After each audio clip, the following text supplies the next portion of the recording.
You're listening to a Faith Matters podcast. But we're here. Welcome, Denise. Kia ora, hello. Oh, kia ora, kia ora. This is the time in our piece of the show where we talk about Denise's blogs on becoming unoffendable. You can find Denise on Facebook and Instagram under denise.nz or denise.j.gardner.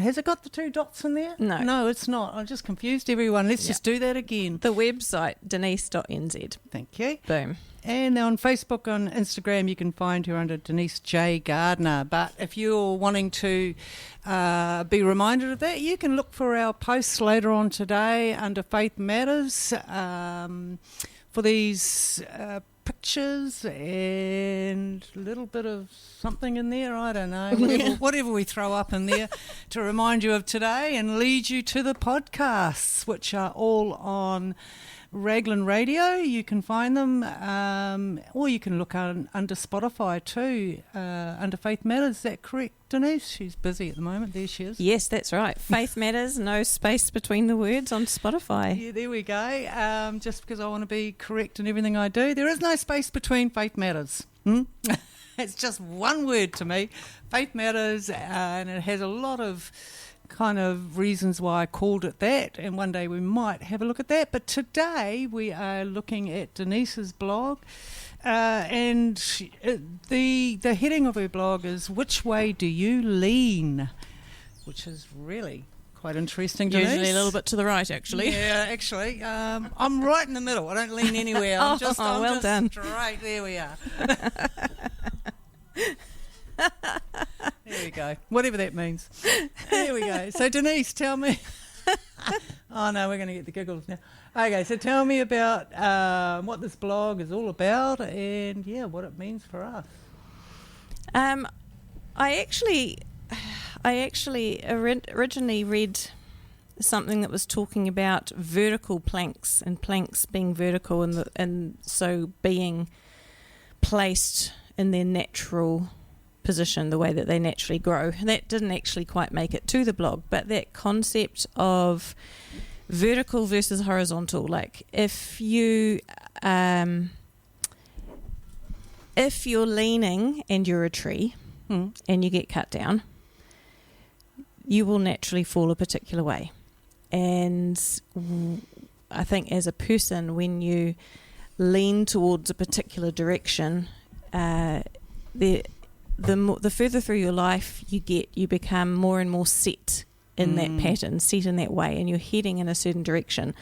I don't know if you've heard of the 2-degree concept, but if you can change what you're doing by 2 degrees, actually it looks like a teeny tiny change at the beginning, but the further away from that point you get, the further and further away you're moving from where you would have, the trajectory that you would have been on. Yeah. And so I guess, sometimes, we were just having the conversation in Pastor's Corner about the next life. Is there a next life? And I think, when you get to the end of your life and you think about, well, what do I want people to say in my eulogy? What do I want people to say about me?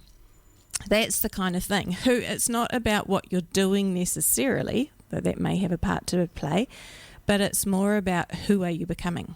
Who do you want people to describe you as? Do you want them to describe you as somebody that was kind, someone who took the time to stop and listen? Do you want to be somebody who's known as the angry man with driving issues? Or I'm thinking of someone specific when I say that, so don't feel like I'm shooting you down. This person won't be listening. I want to know, Denise. Who is that? But you can tell me off here. When people think of this person, they're just like, oh my gosh, get that man behind the wheel and he's absolute angry as. You stop, start, brakes, slam on the accelerator, slam on the brakes. It's not a smooth, gentle ride. It's just, you've got to hold on and just pray that you'll get there. And I ain't going with that person, Denise, so I do want to know. But that's a thing. That person is known for that. So what do you want to be known for? What do you lean into? What do you allow to grow and develop and flourish in your life, in your world? Wow. That's a really good question, because you're right. How do we want to be described? We're not going to be around to hear it, but, our family members are, our friends are, the people that are close to us are going to hear these stories of us. We want them to be good stories, Denise. Yeah. So you're talking about, which way do you lean? And in your blog, I don't want to race ahead, but you started talking about trees and root systems and all of that, which I found extremely interesting. And you talked specifically about how some trees will group themselves together because their root systems are shallow, and so they need the support of other trees. And then you talked about trees that can stand alone and they've got really deep root systems, and I just love the analogy. I think I swap between the two. Sometimes I want to be in groups, and sometimes I just want to be on my own and hold my own self together. Thank you. And there are examples of, so I talked in there about sometimes you'll see a tree that's fallen over in a storm, and it was this massive tall tree, and you're sort of surprised that although it had a big root system, it wasn't really that deep. And so suddenly when the root system's thrown up into the air and you see it, you're just like, how did that tree stand for so long when its roots were so shallow? And that's sort of one of the ones where they go out sideways, and that would be the one where naturally they would stand in groups and they would intertwine with each other. And because there's multiple of them, suddenly their network is wide and they're holding on to others, and so they're not going to fall over in a storm. As a stand of trees, they're going to be able to stand strong. Yet there are other plants and other trees where that taproot just goes boof, and that tree will stand much longer in a storm. Yeah. You said in here, a tree reflects its environment. Yeah, another great one to be thinking of, because we live on the West Coast and we can see definitely how trees are affected by the environment around it. And we have really stubbly trees here on one side, and then the other side is nice and flourishing, I should say. Yes. It's an indication of the environment.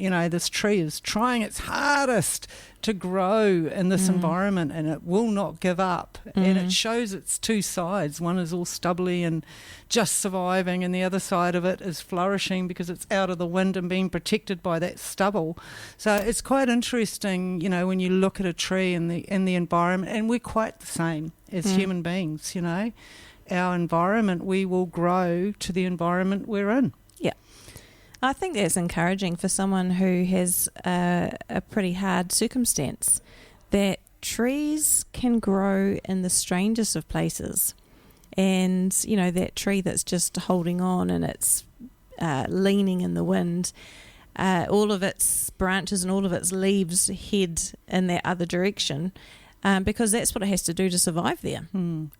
It hasn't been able to grow straight. And I find that encouraging, that, for people who are having a really hard time, we look at those trees and we just marvel and go, wow, how did that tree hold on through what it's obviously been through? So I think that, you can be encouraged whether you're sort of a carefully tended tree in a fancy garden, or whether you're kind of holding on in a crag of a rock. It actually doesn't matter. You can look at a tree and be encouraged by the tenacity in it, or the beauty, or just whatever you find when you look at it.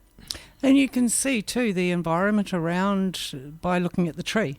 Yeah. So you might come into Whaingaroa, our beautiful place here, on a beautiful summer's day where the air is still and the sun is shining, and it just, I want to live here. It's so warm, it's so beautiful. But, you might want to look around the environment a little bit, because some of those trees are going to let you know that it gets pretty windy here. Yes. It's the West Coast and we are on the edge. Yes. So we can look around our environment and kind of see what it's like here most of the time. And I guess even in us as people, we can see that too in our environment.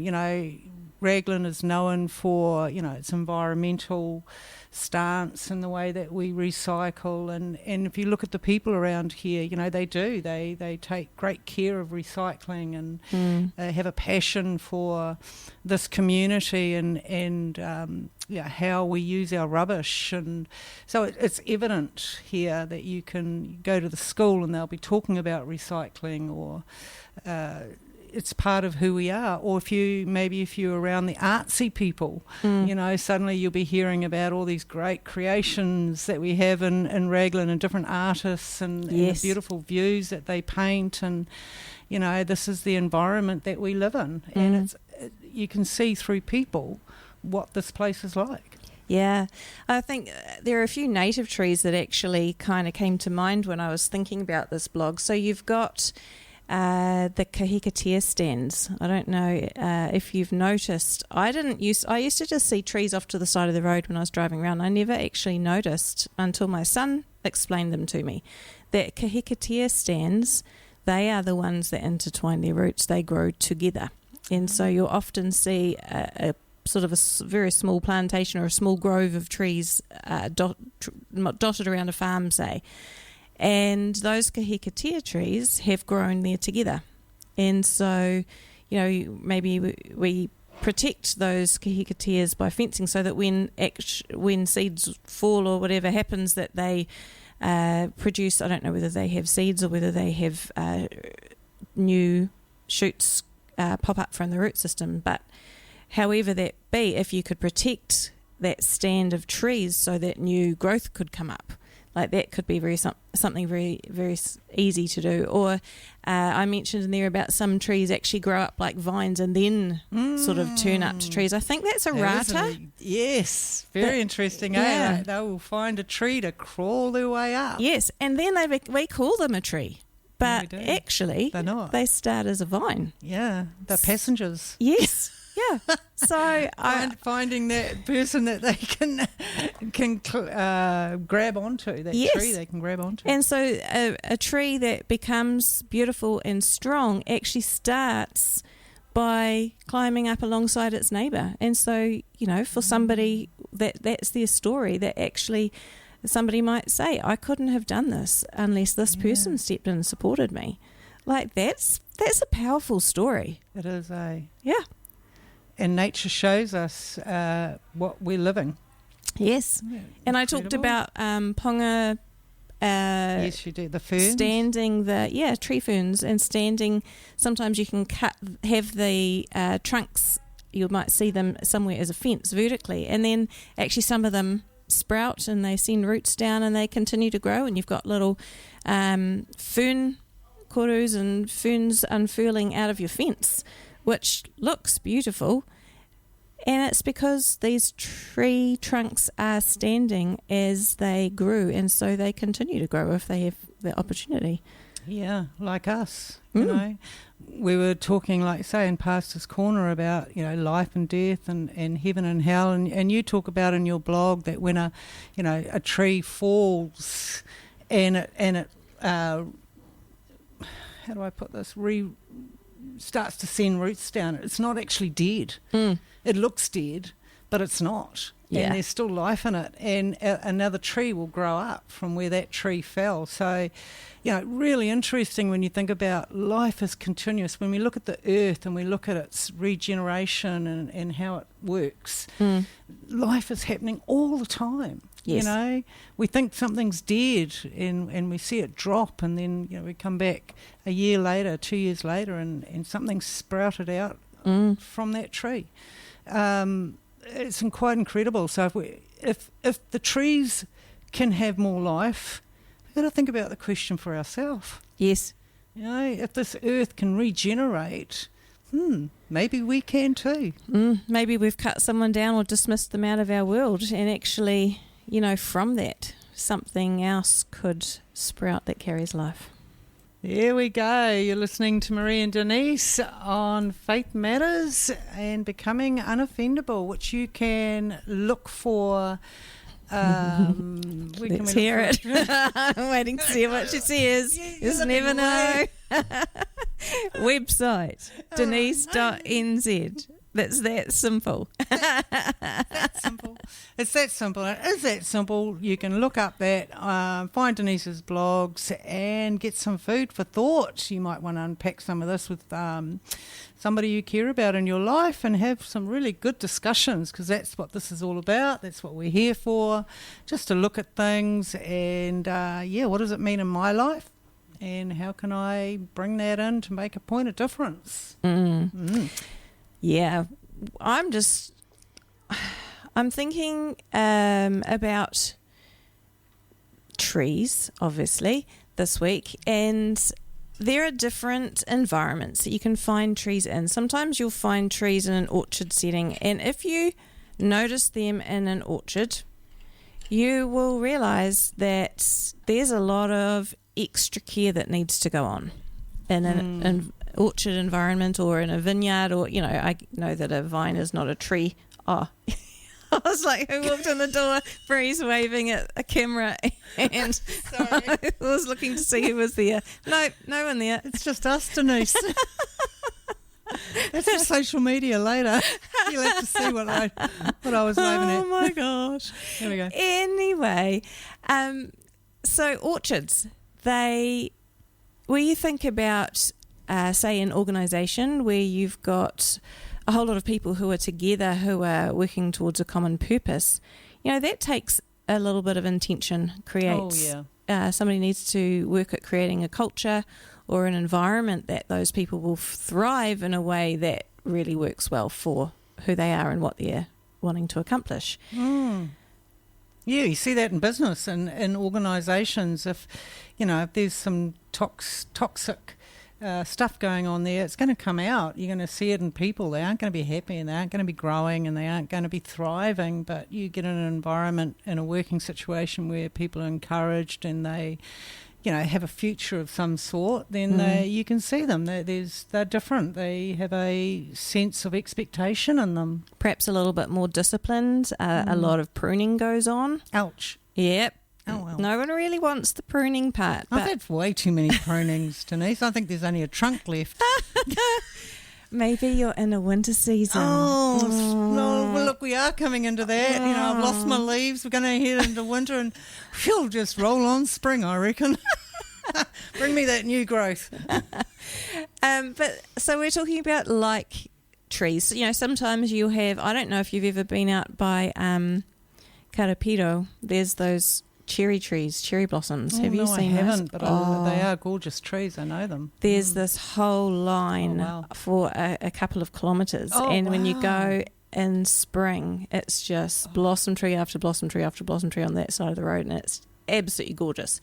You might look down an old driveway and you see massive oak trees all growing similar size because they're all similar age, and it's just stunning. So when you see, so it's not always an orchard environment, but sometimes when plants have been planted intentionally with others in common, groves of trees. Yeah.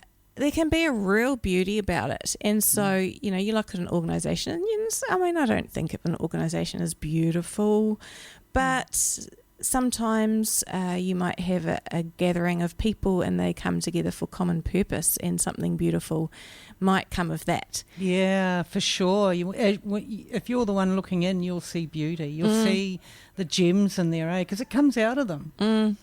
Yeah, so there's something unique about that. When you get a bunch of people together and there's something in common, something that they have in unity. I feel like saying unity, but I don't know whether that's the right word.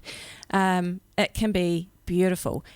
And there's also the environment like a forest where you've got regeneration, and we have a lot of areas in New Zealand which are regenerating, and so you can see the low growing bushy kind of plants that are getting going, and they scrub, they come up, lots of leaves, lots of green foliage, and then from that you slowly, a few years in, you see just the tip of this slow growing straight trunked tree that is gonna reach the heavens, and it takes a while for it to get going, but it is firm and it is strong, and it benefits from all of those bushy trees around it that have protected it from the wind. We've talked about the way that the wind can impact a tree.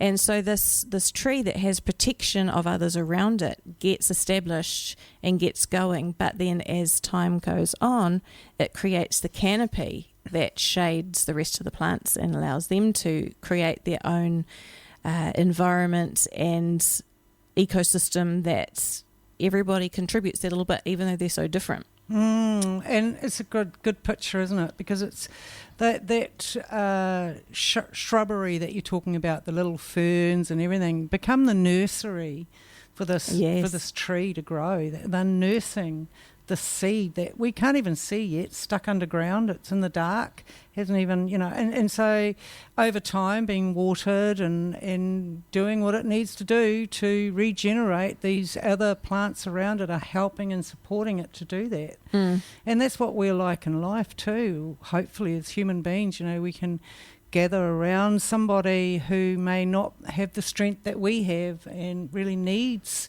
that nursery, that nursing moment to be held and to be safe and to be protected so it can grow. Yeah, and so I think that's where I was going with this is, if you're bubbly and foliage rich as a person and you're just like out there and you're quick and you're just like, let's do this.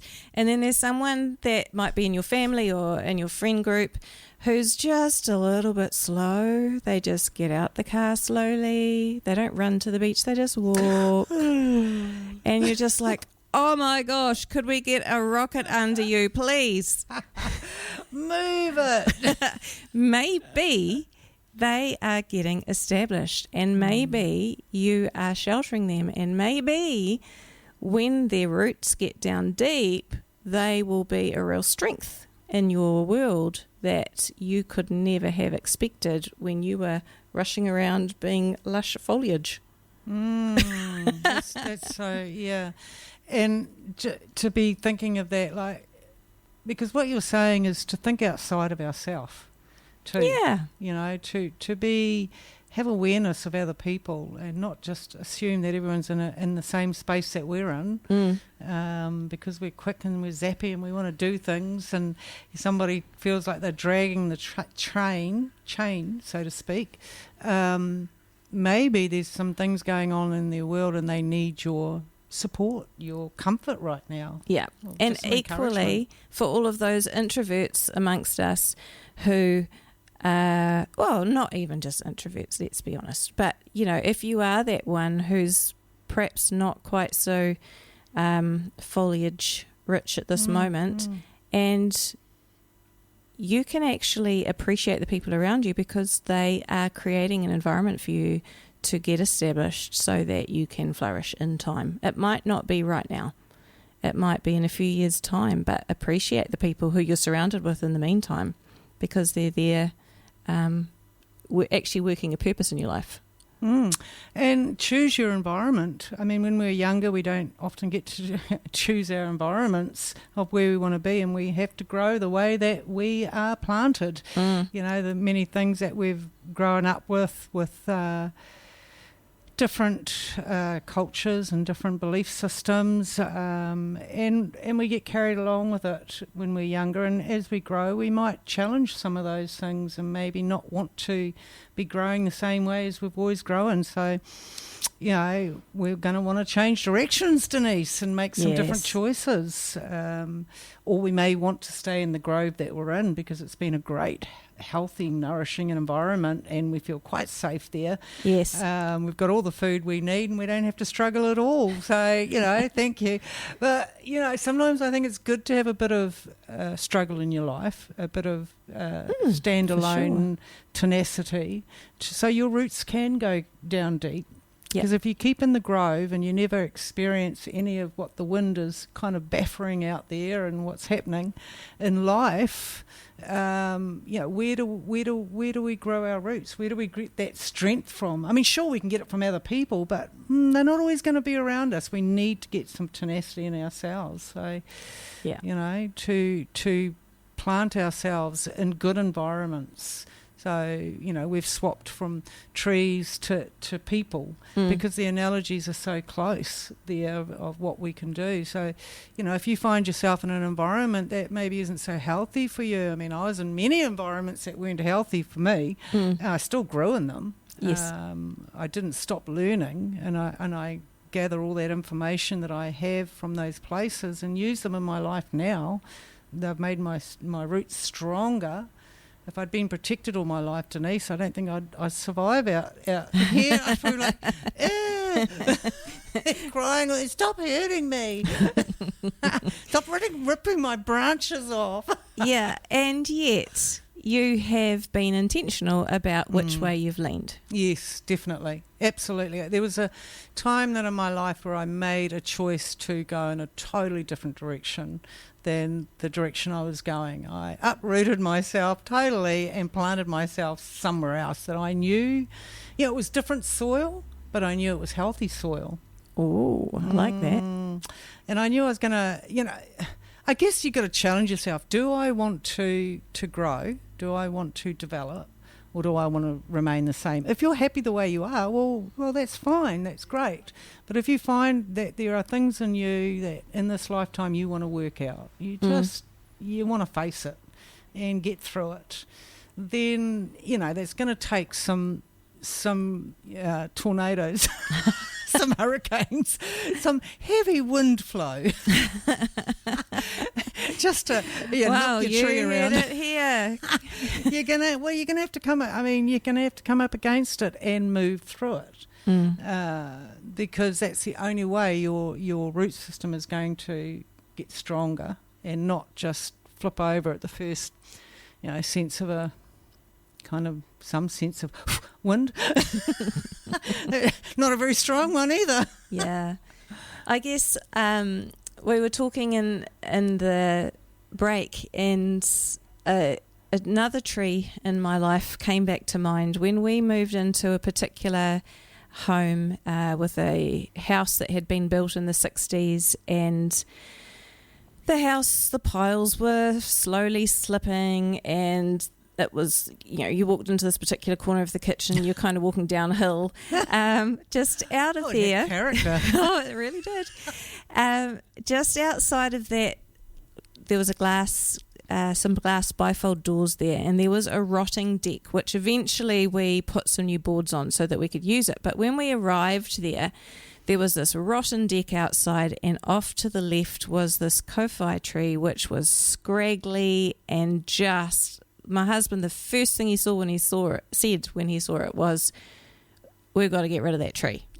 It's just get rid of it. There was no beauty in it at the time. And the real estate agent, this was when we were very first coming to look, and the real estate agent said, I have heard the owner absolutely rave about that tree.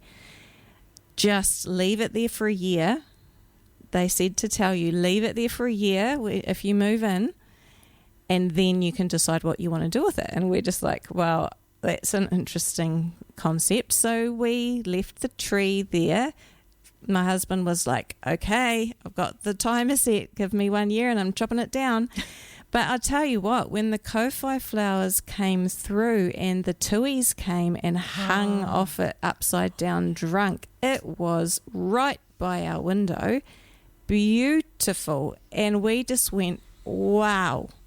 There's no way that would have been planned to be put there, but the fact that it was there, we had right there, right by our chairs, we could see tuis just a couple of metres away. Oh my gosh, there was such beauty that we had no idea was there when we first saw this scraggly tree. Wow. So we don't know the blooms that have yet to be bloomed. We can look at something and it looks ugly, dead, not worth keeping, not worth having around. But, wow, just that alone, if we take that into our own lives, right now we might not be where we want to be. Yeah. We might not be in that place that we feel, I want to be this person, which feels a long way in the distance. I'm not there yet. But don't give up, because maybe your season hasn't come yet and your season is still coming. Yes, because all of us have those moments, just humdrum life. So the rest of the year, this tree didn't look that amazing, but we knew that the beauty was tucked away, waiting for the right season. And so, you think for any tree, whether it's a flowering tree, whether it's a tree that's foliage goes a vibrant colour in the middle of the autumn, or whether its shape is stark and just silhouettes perfectly in the winter, or whether it's that you can gather under it in the shade in the summer, whatever the beauty of the moment is for that specific tree, they're all different. So when we look at each other, we see each other in the humdrum of life, and if we're observant, we can spot those moments of beauty in the people around us. But they're not always going to be in that peak moment of beauty. There we go. They're not. Nope. And you might have walked in the moment that they look pretty dead.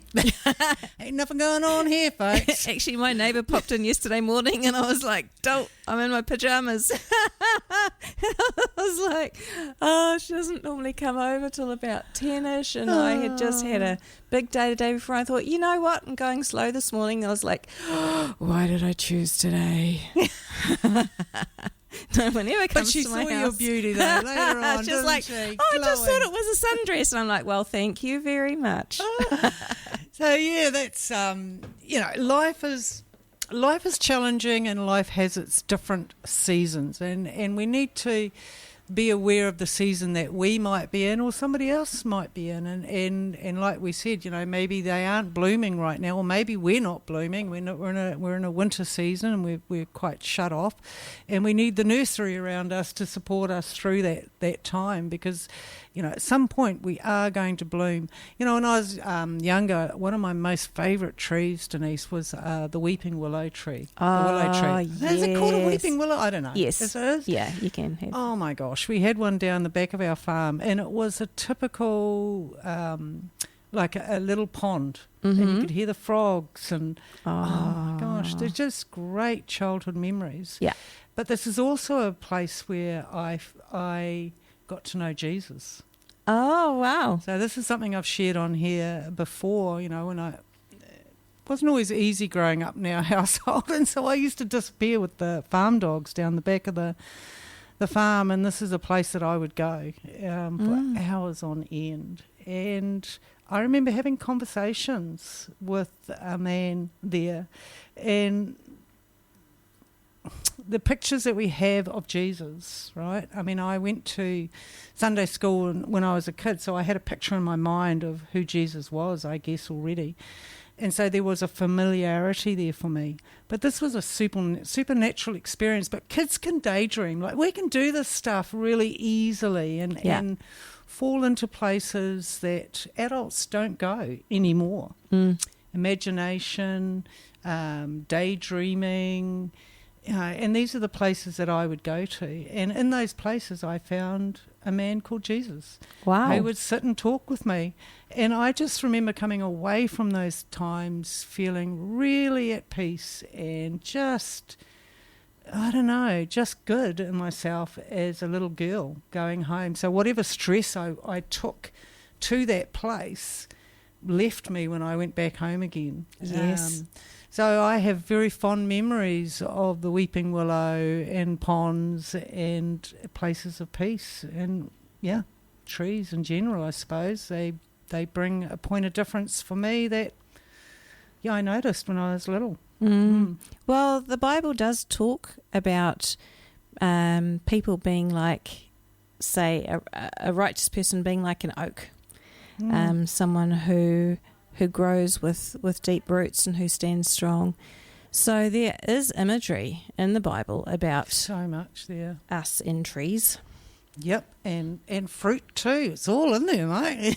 Yeah. If you're a horticulturalist, see what you can find. Well, thank you so much for joining us today. If you want to check out more blogs that me and Denise do, you can find them on Raglan Radio 98.1 FM. You can find it under Faith Matters, Faith Chats, Becoming Unoffendable, Pastor's Corner, Marriage Matters. Yeah, so on the Raglan Radio website. We've got Faith Matters, where we put the whole show, so that's got all the music and everything in it as you hear it on air. Uncut, which is always slightly dangerous. And then you can go into Faith Chats. So in Faith Chats, where we've got the different Marriage Matters, Pastor's Corner, Faith Chats, Becoming Unoffendable, all those different things, just with a different logo beside them. That's how we're doing it. So they're all under Faith Chats. Yeah, there we go. So you can either listen to the whole thing or you can go in and just listen to the podcast as you're driving off to work in the mornings always, or coming home, one or the other. But today we had Pastor's Corner on at the beginning of our show, and Becoming Unoffendable, which we are wrapping up now, and with Denise's blog this week, which was called Which Way Do You Lean? So we've been talking about trees, root systems, foliage, nurseries, people. I'd just like to say I'm aware that sometimes, like I had one I did a few weeks ago, maybe a couple of months ago, called The Raw Truth, and hardly anybody looked at it, and I wondered if they thought that I was going to make some sort of great political statement. I'm not really into political statements. It's not. I don't really watch the news. It's not really political. And I'm not really interested particularly. So, you can feel safe clicking into it. I talk about heart stuff and relationship stuff. I really don't go into politics if I could at all possibly avoid it. Yeah, absolutely. And if you want to look at her website, which I have looked at and I'm quite impressed with, Denise, you can find, denise.nz. I'm going to take some pointers from you. You're getting very clever at this stuff. That's really fun. You do a great job. And you can look her up on Facebook or Instagram under Denise J. Gardner. All links will link to you round and round and round. There we go. Or you can look up Faith Matters under Faith Matters on Facebook, Instagram. I don't know. You're just going to have to look around and find me. I'm a bit dodgy because I've got different things on different platforms. You know what you're dodgy about? You don't have a space between Faith and Matters. I know. That's it. Faith Matters. Faith Matters is all one word, folks. So get your head around it. You've been listening to a Faith Matters podcast. If you have questions, email us on faithmatters98.1fm@gmail.com.